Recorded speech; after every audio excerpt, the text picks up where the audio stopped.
నెత్తిలో నిప్పుల తట్ట పెట్టినట్టే ఉన్నది. గట్ల కొడుతున్నది ఎండ. ఎన్ని నీళ్లు తాగినా దూపాడతలేదు, ఎన్ని జ్యూసులు తాగినా సుత అస్సలు కడుపు చల్లబడతలేదు. మరి జనాలు ఎక్కువగా ఏం తాగుతున్నారో ఎరికేనా? గది తెలవాలంటే మీరు ఈ ముచ్చట చూడాల్సిందే. అబ్బరే బిడ్డ, ఇదేకడి కథ. మనోళ్ళు ఒక్క రోజులో ఎన్ని బీర్లు గుంజుతున్నారో తెలుసా? రెండు అంటే రెండు కాదోళ్ళ 2 లక్షల కేసులు అన్నట్ల.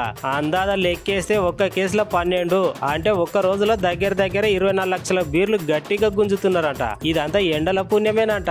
మంచిగా పొద్దంతా తిరుగుడంట, చీకటి పడంగానే చల్లగా గుంజుడంట. ఈ ఎండలకి కొబ్బరి బొండాలు పండ్ల జ్యూస్ లేడంతాయి మనోళ్ళకి. బాడీ కూల్ కావాలంటే చల్లగా కూల్ బీర్ గుద్దాల్సిందే.